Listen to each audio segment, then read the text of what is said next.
The Mini Erevo VXL. Now this thing could take 2S, it could take 3S, but everyone knows that 3S is better because more power is awesome.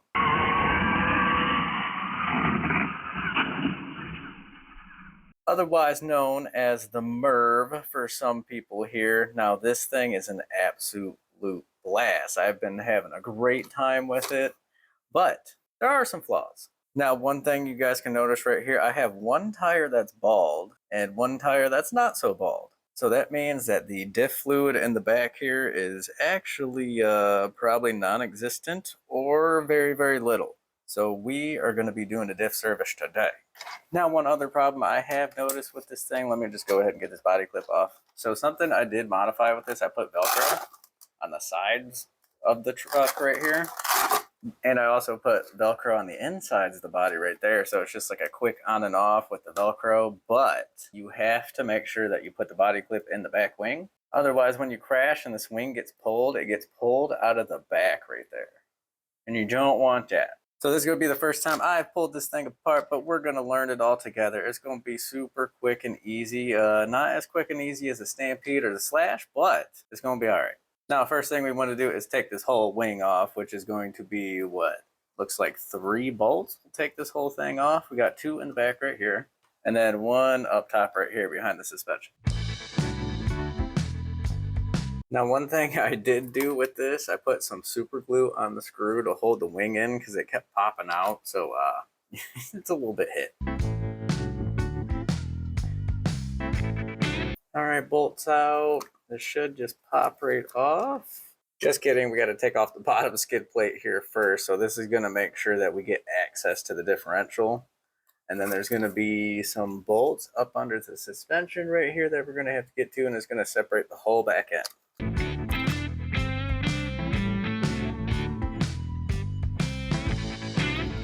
Now that we have all the 4 bolts out, we can take the skid plate off, bow, bow. And now we're going to be going after 2 screws right up under the wing right here.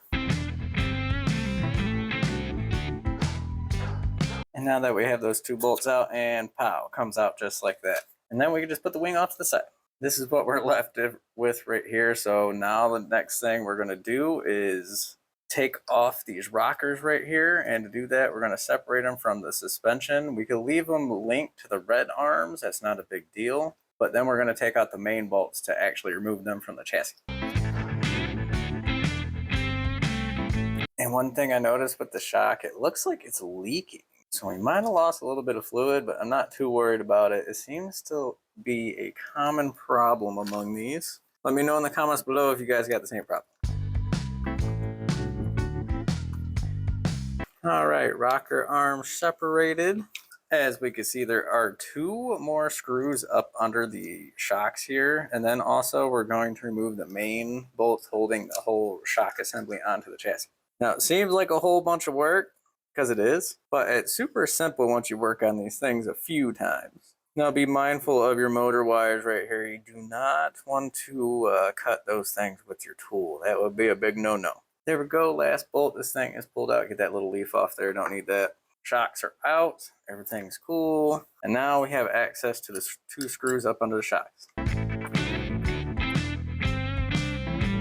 And there we go, 2 bolts out. Now when you're taking these bolts out and putting them to the side, make sure you keep your suspension bolts all together, because you don't want to end up putting too long of a screw through here, because it'll poke straight into the differential and it could stop the gears completely or just cause catastrophic mayhem, either or. Now we're going to go ahead and flip the truck over, and we're going to take off this entire skid plate on the bottom here. Now I do have 2 little self-tapper screws. Get a little close up there.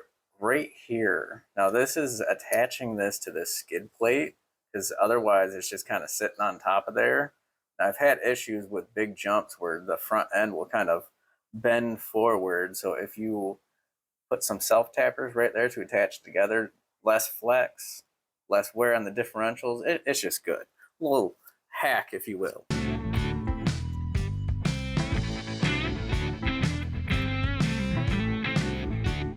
All right, as you can see, I just left the front screws and the front plate here. You don't need to take the whole plate off. You could just kind of bend it up a little bit, and this should separate off the truck now with all the bolts that we removed.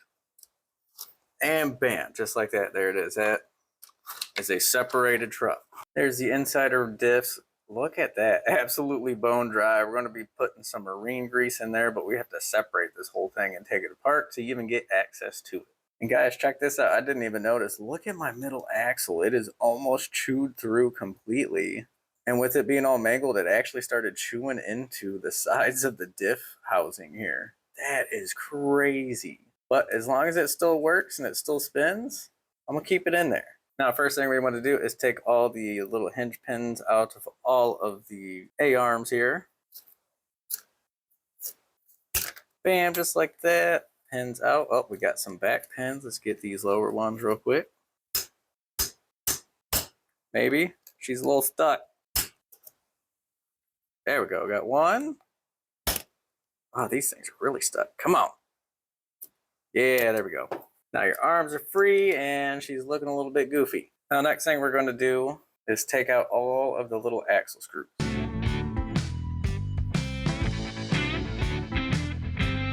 There we go. All axle pins out. Let's just go ahead and separate all these. We're just going to pile everything right here. And a big problem with these little mini Revos here is this back differential. Now it spreads apart in the middle. It kind of splits in the middle, as you can see.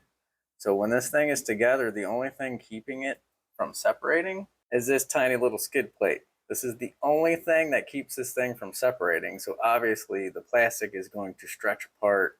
You're going to get clicking in your differentials eventually. So if you replace the skid plate with metal, absolutely perfect. Another hack for you guys for free. Although you should hit that like button and subscribe.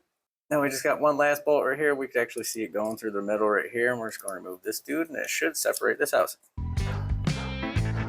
Bolt out and separation. Look at that. Let's just make sure our diffs are free and spinning. That one is good to go. Always check your bearings when you're taking stuff apart. Never want a bad bearing. All these are free. Now we're gonna clean this up quite a bit because we got a bunch of sand and dirt clogged on this thing. I will be right back. And here we go, nice and cleaned up. I got all the dust and dirt off that I possibly could. I do not have any cleaner to use on it. So we are gonna break this thing apart. We're gonna take these screws out right here. There we go, all three screws out. Should separate. There we go. Oh, this thing is looks a bit dry. Now with this differential, it does separate on both sides and has gears on both sides, so you do have to be a little bit cautious about taking this thing apart. We have a ring on this side, and we have a sealing ring on this side. Make sure you guys do not rip this. Super important. And one thing to note, these caps are different. This one is thinner, this one is thicker. And the best way to tell when it goes back together, the thinner side goes on the, I guess, the indented part of the gears here.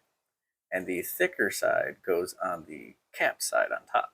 And the worst part about the differentials here is filling these guys up because you have to hold the bottom on because there's nothing holding this thing. And then you got to fill the fluid in the top. Super pain in the butt.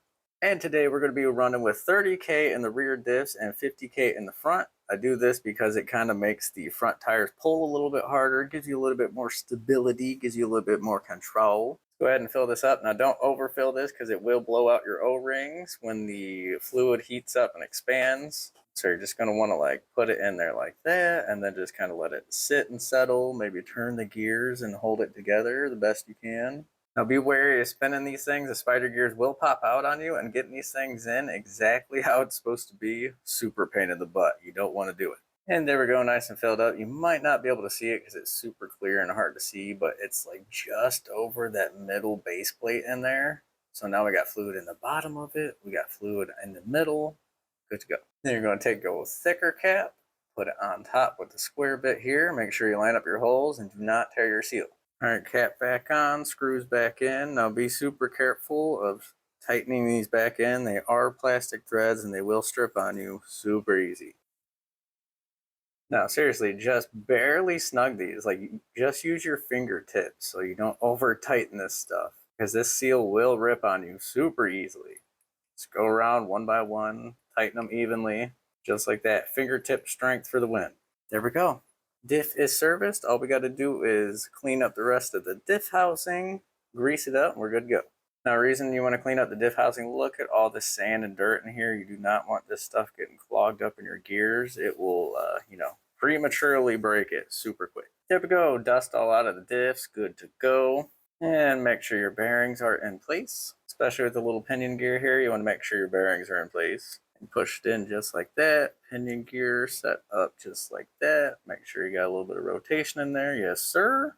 And you're going to smash the other half into place here just like that. And we're going to go ahead and put the cross screw to screw this back together. And there we go. It's back together. We got some spinach. Beautiful. And today we are going to be using some marine grease on this stuff. Now this stuff is great. It's like water resistant, almost waterproof. It's going to make sure all the moisture stays out of your differential gears right here. And it's thick enough to kind of stick to the gears for the most part. And it prevents a whole bunch of damage. Now I have a glove just because I don't want to touch it. But just kind of put a little bit in there. Kind of like spin the gear around. Put a little bit more. You don't want to put too much, but you don't want to be stingy with it either. There we go. It's all lubed up. I got a little bit messy, but that's all right. That's plenty right there. Now, assembly. This is probably the worst part of it, but now diff up, because this is how it's going to sit in the car, just like this. Diff up. And you want to reattach your arms first. So the way to tell the top of your little arms here, the curved arm is the top. Straight arms are on the bottom. Okay, about 20 minutes of flopping around later, and I figured it out finally. I had the tires reversed. So this, okay, let's try this again. So one way to make sure it lines up, this is the top suspension. This goes on here, and the shock's going to kind of like line up, going that way. So that's one way to make sure it's lined up. Then on top of that, make sure that both of these red bars are coming off of the back here. And we're also going to make sure that our drive shafts are slit into place before we actually attach the arms this time. So, your boy knows what he's doing most of the time. Then we're going to make sure that the red arm is coming through the cross arm right here, and then make sure this loop is going towards the back, and then pin it. Absolutely more of a headache than it needed to be. Then attach the bottom, and same thing with the other side. There we go. Arms in place. Everything's looking good, and now, don't forget to put your metal plate on the back. Then after your plate's on, these little arms go right behind it. And they attach just like that. But before we screw that in, the wing is actually going to go on first. So we're just going to make sure the arms are just sitting like that. And then we're going to slap it back onto the chassis. Which to do so, we're going to be putting it diff up.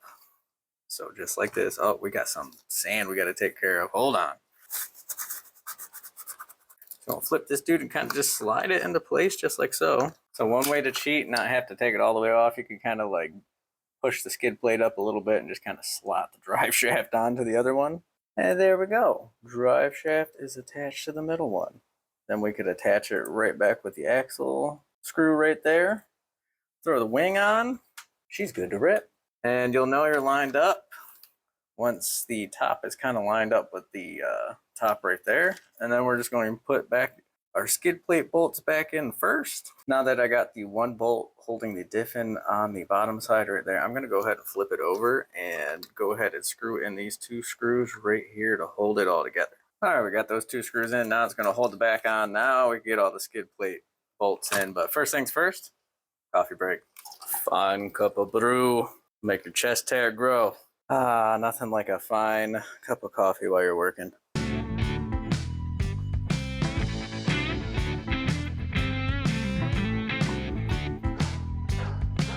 There we go, skid plate all back on, and then we just got to put the back skid plate on and then move on to the wing. Make sure your arm pins are pushed down there, and then we're just going to like slot it right over.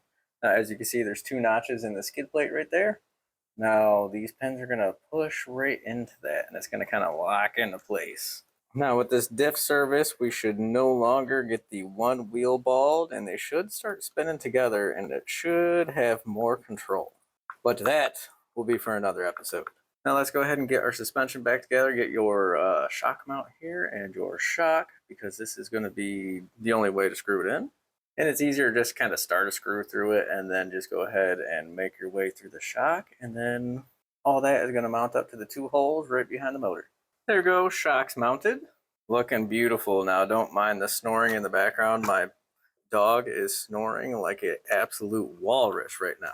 Then next thing we're going to do is attach the rocker arms back to the frame just by the main bolt right here, and then attach them back to the suspension.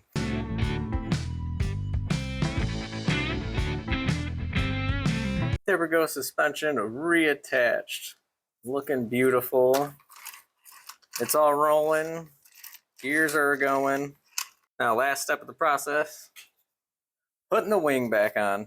Now, if you guys can see this little tab right here, now this is gonna slot like right in between the frame and where like the diff plate sits. So this little slit right here. And we're just gonna slide it into place just like that. Then redo our, what, 3 bolts? 5 bolts? And don't forget to put your arms behind the holes before you put the bolts in.